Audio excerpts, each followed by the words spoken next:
샌베차노 안녕하세요. 한몽헌혈 다한입니다. 여러분, 오늘은 제가 어떤 주제로 영상을 가지고 왔을까요? 바로 몽골 의상이 몽골 스틸 그리고 한국 한복이 서로 영향을 받았다는 얘기가 있잖아요. 대신 한국 한복이 영향을 받은 거랑 전체가 몽골에서 이제 넘어왔다 라고 하면은 좀 다른 얘기잖아요. 그러니까 이게 어떻게 된 내용인지, 왜 영향을 받았다는 건지 궁금해서 오늘 영상 여러분들이랑 진짠가 아닌가, 여러분들이 보기에도 닮았나 안 닮았나를 얘기하기 위해서 영상을 준비를 했어요. 여러분들한테는 몽골 스틸이란 게 좀 신선한데? 좀 다른데? 처음 보는데? 또는 유튜브나 이렇게 영상 다큐에서는 보긴 봤어 정도일 텐데, 저는 실제로 몽골에서 입었었고 또 한국에 와서도 이렇게 사서 왔었거든요. 그래서 저한테는 이 한복이랑 몽골 스틸이 그렇게 낯설고 희한하고 처음 보는 그런 무언가가 아니라 익숙한데 뭔가 비슷한 것 같기도 한데 다르긴 완전히 다른 전통 의상, 전통 복장이거든요. 근데 막상 뭔가 비교를 해보려고 하면은 잘 몰라요. 뭐가 어떻게 정확하게 다른지에 대해서는 제가 잘 모르고 있는 거예요. 만약에 여러분들 중에서 저한테 다나 혹시 한복이랑 몽골 스틸이 어떻게 다른지 설명해 줄 수 있어? 라고 물어보면은 저는 일단 한복은 한국 거고 스틸은 몽골 거고, 한복은 이제 치마랑 저고리, 남성의 경우에는 바지랑 저고리, 대신 몽골은 남녀 불문 없이 똑같은 긴 로브 형태로 몸을 감싸주는 좀 원피스 느낌으로 한벌라고 얘기를 할 수는 있거든요. 근데 이렇게 설명을 하면은 한몽훈혈로서 상당히, 이왕 또 구독자분께 선물을 받은 김에 제대로 공부를 해보면 어떨까, 좀 찾아보고 또 알게 된 새로운 내용에 대해서 구독자분들이랑 수다를 떨어보면 어떨까 해서 오늘 영상을 준비를 해왔거든요. 일단 여러분들이랑 몽골 스틸, 몽골 전통 의상부터 봐볼게요. 스틸이 몽골의 전통 의상의 이름이거든요, 여러분. 스틸, 일 해서 일라는 발음을 대부분 어려워하세요. 일 발음을 어떻게 하냐면은 일단 살짝 혀를 살짝 찝어준다는 느낌으로 그리고 천장에 붙여주면 이 소리가 나요. 그래서 오케이? 자, 몽골 스틸부터 볼게요. 우리가 흔히 생각하는, 흔히는 좀 아닌 것 같긴 하죠.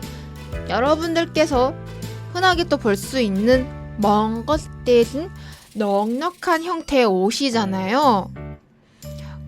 이렇게 목에는 높은 깃이 있고 앞을 이렇게 겹쳐서 여미는 거, 이거는 좀 비슷해요, 그쵸? 허리에 띠를 또 둘러요. 안 그러면은 옷이 좀 넉넉하기 때문에 생활하는데 좀 불편함이 생길 수 있거든요.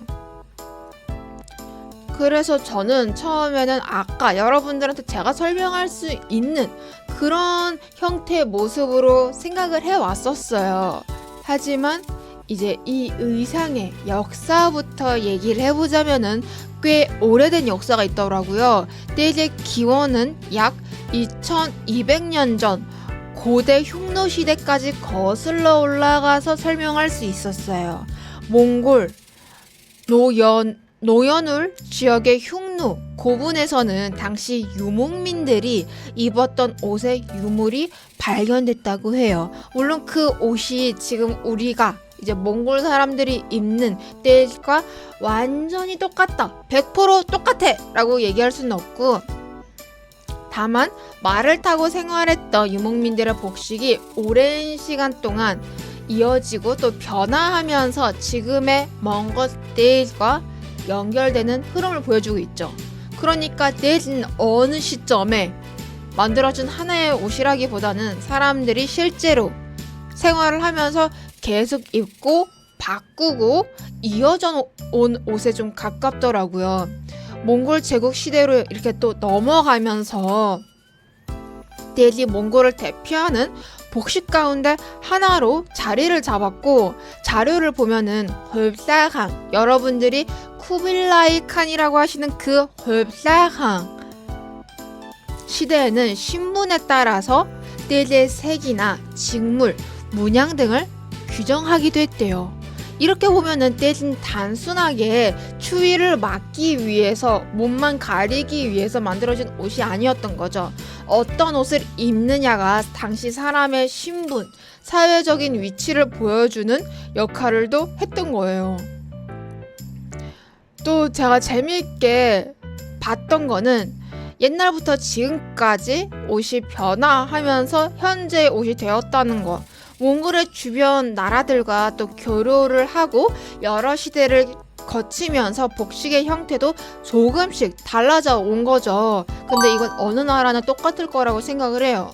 특히 청나라 시기 이후에는 만주족 복식과의 교류 속에서 지금 우리가 익숙하게 보는 매듭 단추 같은 여민 방식이 자리를 잡았다고 설명하는 자료도 있어요. 그래서 몽골의 이 띠 전통 의상의 특징은 뭐냐면은 단추가 많아요.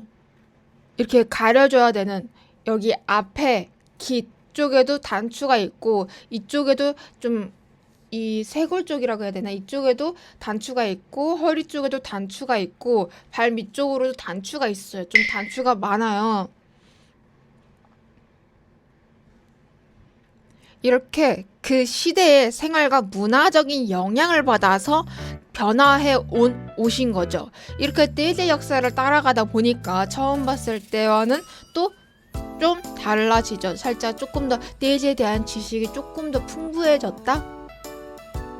이번에는 또 허리띠에 대해서 얘기를 할 건데, 전 처음에 옷이 넉넉하니까 당연히 띠를 둘러야 되지 않나, 벨트를 당연히 허리 해줘야 되지 않나, 안 그러면은 이제 바지에도 저희가 벨트를 안 하면은 허리가, 저희가 쉽게 이제 바지에도 좀 헐렁한 바지를 입었어요. 근데 벨트를 안 맸어. 그럼 헐렁덩 하고 내려가잖아요. 그럼 얼마나 부끄해요. 그쵸? 그러니까 당연히 허리에 이제 흘러내려서가 아니라 생활하는데 불편하니까 당연히 띠를 두르는 게 맞지 않나 싶었어요. 그래서 그냥 그러려니 보다 하고 넘어갔는데, 이게 전통적인 떼질 허리띠는 옷의 형태를 잡아주는 역할도 했고, 말을 탈 때 몸을 지지하는 데 도움을 주는 역할도 했다고 해요. 허리띠를 단단하게 둘러주면은 넉넉한 이제 떼지 몸에 맞게 잡히고 옷 안쪽 공간도 활용하기가 좋았다고 하고요. 그래서 몽골 떼지 이렇게 보면은 이쪽, 제가 기억하기로는 이쪽이었던 것 같은데, 하면 이렇게 안으로 이렇게 집어넣을 수 있게끔 들어갈 수가 있어요. 또 허리띠가 있다 보니까 안에 이렇게 넣고 이렇게 뭘 이렇게 간직할 수가 있어요. 좀 대신 아직까지 전 그래 본 적이 없는데 그런 경우가 있어요. 그래서 이걸 보고 나니까 또 내가 어느 정도 생각했던 이유도 있는 것 같고, 또 새로운 이유도 있는 것 같다는 생각을 했어요. 또 떼즈 계속 보다 보면은 길이와 품이 굉장히 넉넉해요. 자료에서는 긴 소매와 넉넉한 밑단이 말을 탈 때 몸을 보호하고 추위를 막는 데 도움이 됐다고 설명을 하고 있더라고요. 추운 계절에는 긴 소매가 손을 어느 정도 덮어주는 역할도 했다고 하고, 떼진 상황에 따라서는 이렇게 펼쳐서 덮는, 위에다가 이렇게 덮어주는 담요처럼 그런 역할을 했다고, 야외에서 또 이렇게 몸을 가리는 용도로 썼다고 해요. 생각해보면은 강활한 초원에서 생활하는 사람들에게는 따로 여러 물건을 챙겨 다니는 것보다는 지금 입고 있는 옷 자체를 여러 가지로 활용하는 게 훨씬 똑똑한 방법이었던 거예요. 그래서 떼이를 보고 있으면은 그냥 몽골 전통 의상입니다 라고 끝내기보다는 이 옷을 입고 사람들이 실제로 어떻게 생활했는지 같이 생각해 볼 수 있으면 좋겠다 싶었어요. 저는 처음에 몽골 스테이지라고 하면은 우리가 흔히 사진에서 보는 모습 그 또 한 가지만 생각을 했어요. 몽골 또 축제에 가보면은 가장 흔하게 볼 수 있는 모습들이 대부분 저희도 이제 유튜브에서 또는 구글 네이버에서 흔하게 볼 수 있는 모습이 맞고요. 근데 찾아보다 보니까 제가 알고 있는 모습보다 모습이 더 다양하더라고요. 계절이나 용도에 따라서 소재와 두께가 달라지고 여름에는 비교적 가볍게 입을 수 있는 때일이 있고 들쓱 같은 형태도 있고 추운 계절에는 보온을 위해서 더 두껍게 만들거나 안감을 덧대기도 하고요. 그래서 몽골에서는 요새 또 실용적으로 입기 위해서 반팔로도 떼지 나와 있어요. 살짝 그렇게 하면은 개량이라고 해야 될까요? 그래서 반팔로도 나와 있고 좀 더 여름에도 좀 입기 편하게 해놓은 경우도 있고 좀 변화하면서 디자인들도 조금씩 그렇게 변화를 주고 있어요. 그래서 몽골스테이트는 이렇게 이 모습 딱 하나예요 라기보다는 20부족이나 있어서도 부족에 따라서 옷 특징들이 각자 다 달라요. 머리 장식도 좀 다르고 처음에 제가 이 영상을 준비를 할 때 제가 한 중딩 때 초딩 때 몽골이 아직 이렇게 막 피지컬 아시아 힘센 여자 막 길복순 맞나? 아닌가? 무튼 이만큼 몽골에 대한 한국에서는 그렇게 관심이 없었고 아직 몽골이 이만큼 발전하기 전이었어요. 그런데도 혼혈로서 한국에도 관심이 많고 몽골에도 관심이 많았던 다은이는 그 당시에 릴스나 영상들에 대해서 찾아보곤 했어요. 근데 너무 지루한 다큐멘터리가 있거나 또는 좀 몽골 풍습, 문화라고 하면서 릴스들이 있긴 했는데 이제 거부감 드는 릴스들이 조금 있었어요. 근데 그 릴스에 나왔던 몽골 여성 특징, 막 몽골 여성, 막 이렇게 몽골 사람들의 모습 하면서 뭔가 제가 흔하게 보지 않았던 몽골 전통 의상을 입은 여성분들이나 몽골 사람들이라고 나오는 거예요. 그래서 저거는 무조건 틀렸어. 저건 진짜 아니다 했는데 영상을 찾다 보니까 몽골 안에는 20부족이나 있고 그 집단이 각자 전통 의상들이 조금씩 다르고 특징들이 있더라고요. 그래서 만약에 제가 이 자료 조사를 안 하고 냅다 이 특징은 여러분 이 옷은 틀렸어요. 몽골이 아니에요 라고 말을 하지 않아서 정말 다행이다 했어요. 그러면 이제 한복은 어떨까요? 한복하면은 뭔가 가장 먼저 이런 모습 또 이런 모습 떠올리기 쉽잖아요. 왜냐면은 사극이 대세잖아요. 또 어릴 때부터 저희가 자주 보고 많이 본 모습이라 당연하게 생각할 수 있는 모습들. 자료를 찾아보니까 여성 한복은 저고리랑 치마가 기본, 남성은 바지랑 저고리가 기본이더라고요. 어깨에는 조끼나 또 마고자, 배자 같은 옷을 더 입기도 했다고요. 저는 이 마고자, 배자가 진짜 처음 보는 거였어요. 외출하거나 격식을 갖춰야 할 때는 두루마기나 도포 같은 포를 이렇게 덧입기도 했대요. 그러니까 평소에 생각했던 한복은 이런 모습이었는데 제가 너무 한복의 이렇게 일부만 보고 있었던 거죠. 남성 한복이나 여성 한복에 대해서 이제 추석, 설날에 또는 광화문 갈 때나 봤었어서 잘 모르고 있었던 것 같아요. 자료를 자세히 보니까 또 남성의 옷차림도 생각보다 여러 겹으로 구성되어 있었고, 예전에는 바지와 저고리만 입는 것보다 겉옷까지 이렇게 갖춰 입는 게 예의를 갖춘 차림으로 여겨졌다고 설명하고 있더라고요. 지금은 생활 방식이 또 많이 달라져서 두루마기 같은 겉옷을 일상적으로 입는 문화가 거의 사라졌지만, 원래 한복의 구성을 생각을 해보면은 우리가 지금 보는 것보다 훨씬 다양한 옷이 있었던 거죠.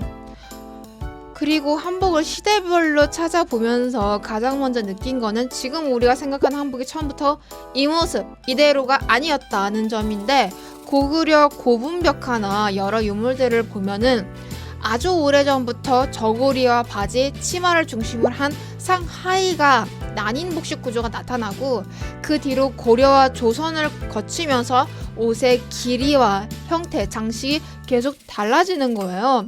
특히 지금 우리가 익숙하게 생각하는 짧은 저고리와 풍성한 치마의 모습은 조선시대 중후기로 오면서 점점 이렇게 짧아진, 뚜렷해진 형태라고 해요. 전 예전에 한복이라는 게 아주 옛날부터 지금까지 비슷한 모양으로 이어져 온 줄 알았는데, 시대별 자료를 놓고 보면은 또 변화가 있었다는 거죠. 저고리가 지금보다 훨씬 길었던 시기도 있고, 시대에 따라서 치마의 형태나 옷을 입는 방식도 살짝 달라졌었어요. 결국 한복도 사람들이 이렇게 입으면서 그 시대에 맞춰서 바뀌어 왔던 거죠.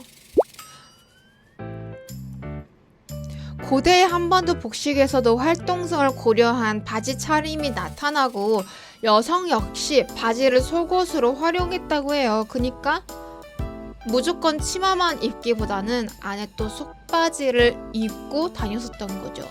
확실히 치마만 입으면 얼마나 추운 날씨는 얼마나 추웠겠어요. 바람이 솔솔 들어오잖아요.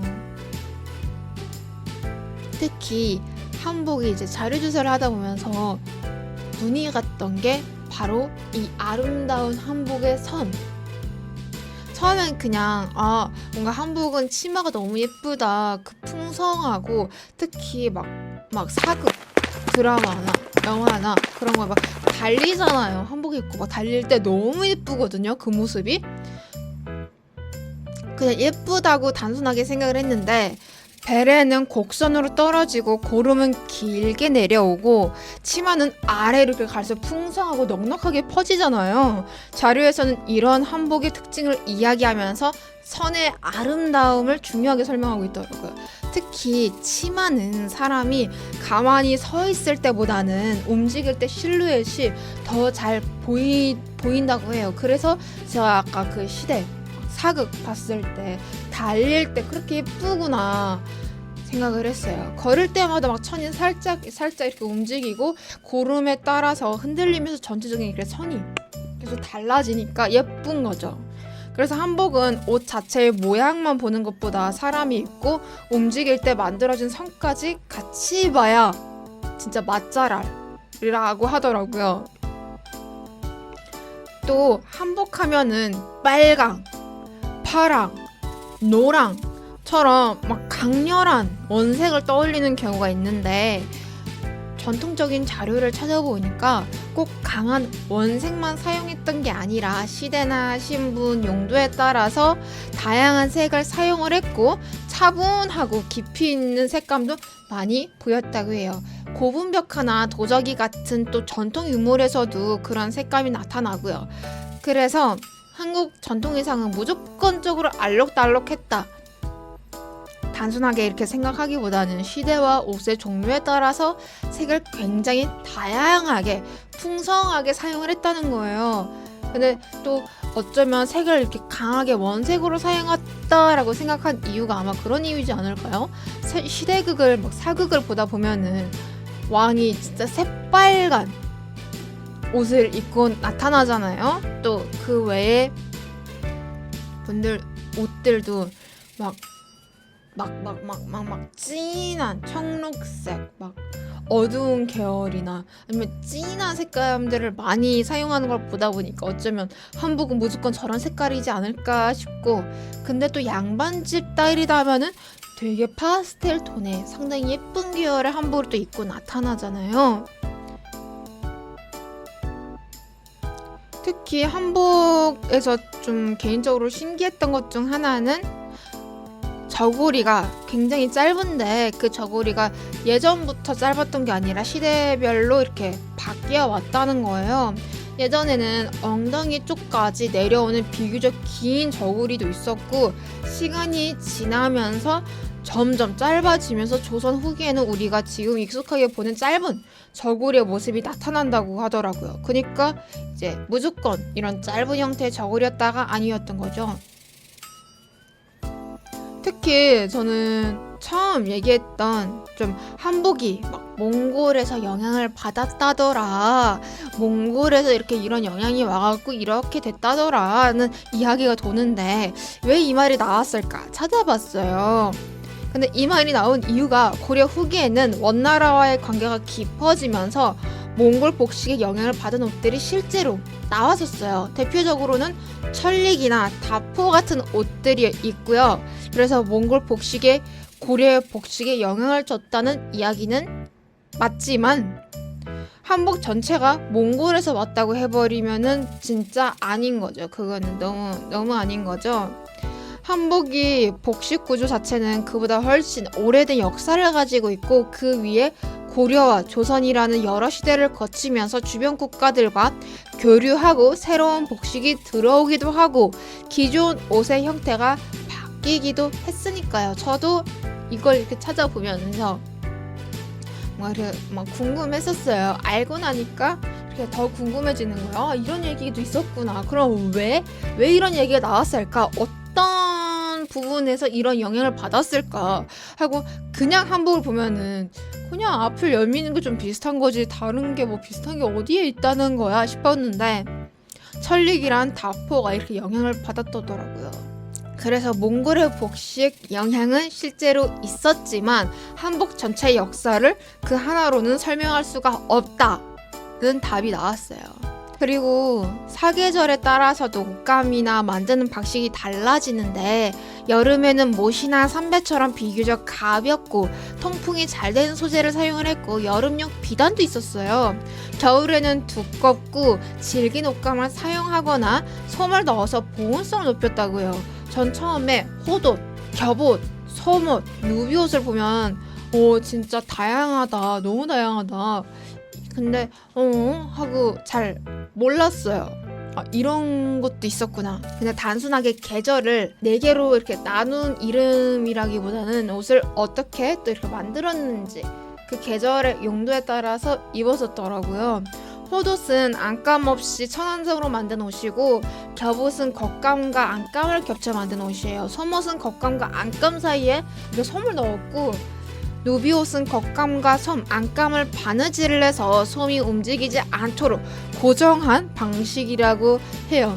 그러니까 겹옷이라고 해서 무조건 막 봄갈 옷이고, 누비옷이라고 해서 무조건 한겨울에만 입는다고 생각할 수 있는데 또 아니더라고요. 어떤 옷감을 사용을 했는지, 솜을 넣었는지, 어떻게 만들었는지를 같이 봐야 했던 거죠.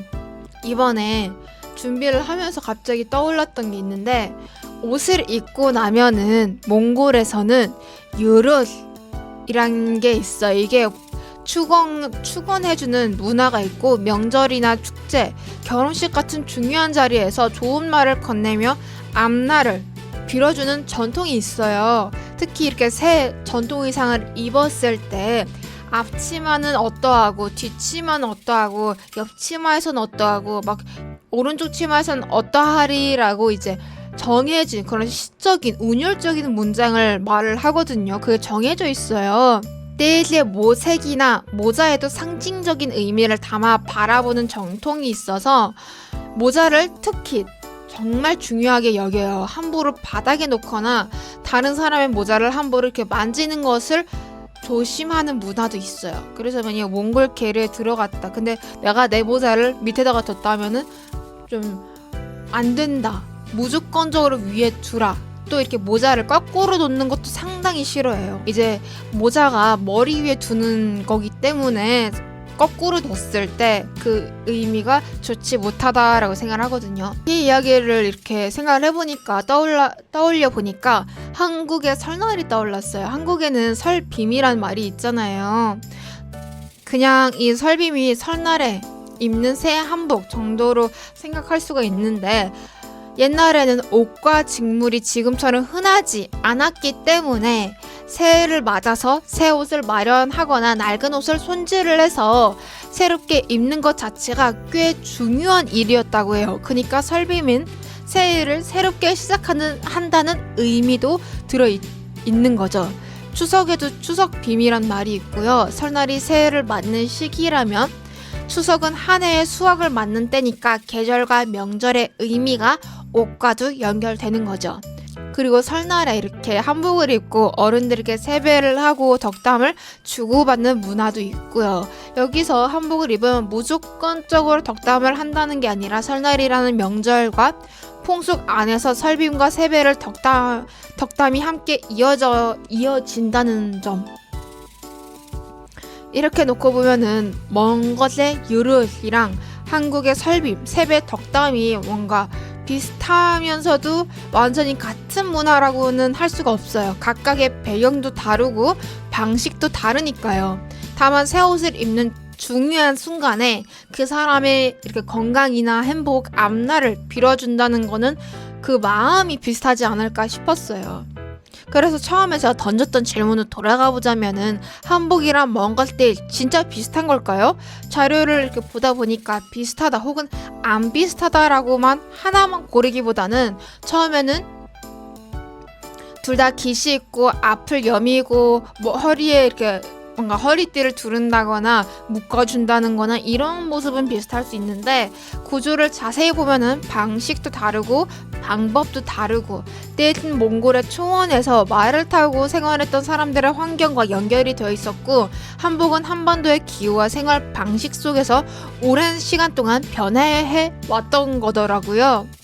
오늘은 이렇게 여러분들이랑 한복이랑 띠지 닮았나 안 닮았나, 얼마나 다른가 안 다른가를 토대로 이렇게 영상을 만들어 봤는데, 처음에는 이런 궁금증 때문에 시작을 했다가 영상을 준비하면서 생각하게 된 거는, 결국에는 전통 의상을 통해서 그 나라의 역사, 문화, 특징, 생활 방식을 생각해 볼 수 있고 알 수 있구나 라는 생각을 최종적으로 했어요. 여러분들은 오늘 제 영상을 보면서 어떻게 생각을 했나요? 혹시 제 영상이 여러분 마음에 드셨다면은 구독, 좋아요, 댓글, 알림 설정 까먹으시면 안 돼요. 아시죠? 그럼 또 다음 영상에서는 제가 다음 영상에서 또 봬요, 여러분. 제가 어떤 영상을 또 준비할지 기대해 주세요. 그럼 안녕, 여러분.